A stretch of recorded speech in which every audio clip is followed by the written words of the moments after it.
Friends, तो कैसे हैं आप सब। तो आप सबके लिए सीटेट के लिए हिंदी में जो संधि पूछता है उसके बाद हिंदी हो या संस्कृत हो, उस दोनों में संधि विषय से कुछ क्वेश्चन आते हैं व्याकरण के रूप में। तो हम संधि को शॉर्ट फॉर्म में जानेंगे। संधि का सबसे पहले 3 भेद होता है: स्वर संधि, व्यंजन संधि और विसर्ग संधि। और स्वर संधि के बारे में पढ़ेंगे। इसमें है इसका 5 भाग होता है: दीर्घ संधि, गुण संधि, यण संधि, वृद्धि संधि और आयादी संधि। ठीक है, तो इस पांचों के बारे में हम डिस्कस करेंगे ट्रिक के साथ। तो यहाँ पे आपके पास ट्रिक सामने आ गई है दीर्घ संधि की। ये जो ट्रिक है सब जगह काम करेगा, मतलब हर एक पर हावी होगा। तो दीर्घ संधि में एक रूप में अ और आ को रख लें, बी में उ और मतलब छोटी उ और बड़ी उ, इसमें छोटी ई और बड़ी ई और री को रखे हैं सी वाले ग्रुप में। ठीक है, तो इसके अनुसार हम अब देखेंगे आगे।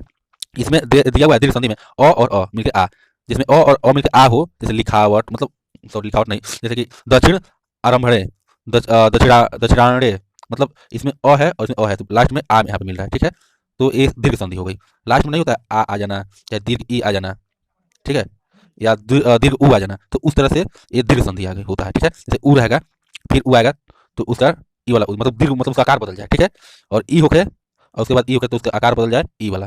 ठीक है, तो इस तरह से मतलब इसका दीर्घ संधि का मतलब दीर्घ आकार, यानी आकार में मतलब ज्यादा हो। ठीक है, आ हो चाहे दीर्घ हो, अधिस्वर हो, मतलब उसमें एक मतलब दीर्घ का ही बात हो, बड़ी ई बड़ी उ या आ, ये वाले गुण का बात हो, तो ये वाला दीर्घ संधि में आएगा। ठीक है,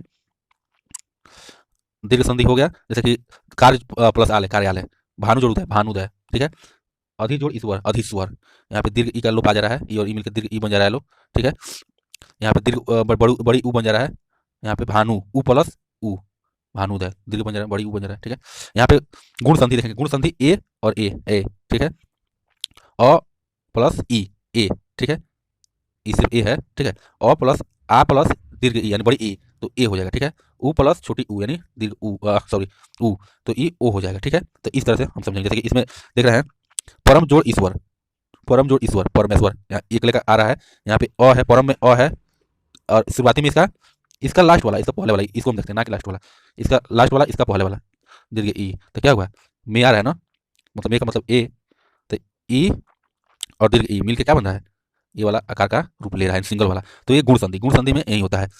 गुण संधि में क्या होता है, गुण संधि में आपको दो चीज देखने को मिलेंगे, एकले हो चाहे ए वाला हो यानी ओ हो। ठीक है, और ना हो सिंगल फॉर्म में, ई वाला के फॉर्म में, मतलब इस तरह का रहेगा। ठीक है, अब देखिए यण संधि में, यण संधि इससे कुछ अलग होगा। ऐसा बता दें, परम जोड़ ईश्वर, परमेश्वर, देव जोड़ इति, देवती, आप देख ही रहे हैं, लंब जोड़ उधर लंबोदर, महाजोड़ ऋषि, महर्षि। ठीक है, महर्षि में आ प्लस ऋ का रूप हुआ है तो और का हुआ है महर्षि। इस तरह जो होगा वो गुण संधि का होता है। गुण संधि में क्या देखने को मिलेगा, एकले और ओ मिलेगा देखने के लिए। ठीक है, ए और ओ। अब देखिए यण संधि में क्या आता है, अब यण संधि में आपको मिलेगा सी प्लस, जो देखिए अब सी और बी वाला यहाँ पे प्राथमिक रहेगा, सी वाला और बी, और में अभी तक में ए वाला प्राथमिक था, अब ए वाला और ए वाला प्राथमिक होगा, और इसके बाद से इस ए जुड़ेगा, चाहे आगे ई होगा तो इससे ई जुड़ेगा, अच्छा इससे ई जुड़ेगा, तो इस तरह बनेगा। या सी को लेंगे तो सी के ए से जुड़ सकता है, या सी और से जुड़ सकते हैं, इस तरह से देखेंगे यहाँ पे।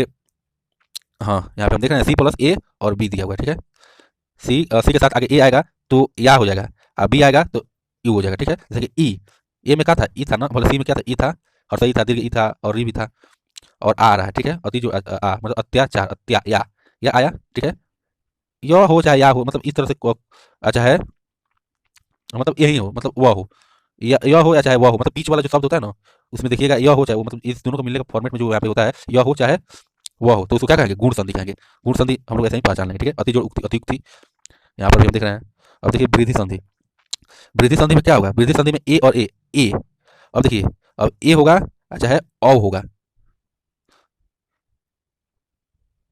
यहाँ पर देखिए ए का कहने का मतलब ये नहीं, ए कहने का मतलब यहाँ पे ए, पहले वो सिंगल आ रहा था ना, पहले वो सिंगल आता था, ई वाला फॉर्मेट में आता था, अब आपको आएगा ए डबल फॉर्मेट में। ठीक है, इसका ऐसे किससे है, गुण संधि से, वृद्धि संधि का थोड़ा सा ऐसे है गुण संधि से, तो गुण संधि से थोड़ा सा ये अपडेटेड फॉर्म में, मतलब एक थोड़ा सा आगे का चीज होता है। ठीक है, उसमें ओ था ना, उसमें ओ था, जैसे लंबोदर था, ये गुण संधि था, और वृद्धि संधि में क्या एक वृद्धि हो जाएगा, यानी डबल ओ आ जाएगा। ठीक है, ओ एक जोड़ एक कैक, उस तरह का फॉर्म में आ जाता है। ठीक है, जैसे कि जल जो ओधी, जलौधी, मतलब ये दीर्घ वाला फॉर्म इसमें आता है।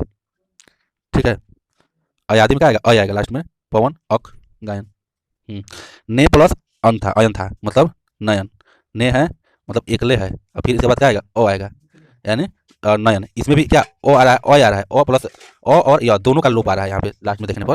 जैसे कि पो अवन, पवन है, इसमें भी अवन अन आ रहा है ना, गौ जोड़ अक, गायक, मतलब अयादि संधि में आपको देखने को मिलेगा क्या, अय, जैसे गायक, गायक।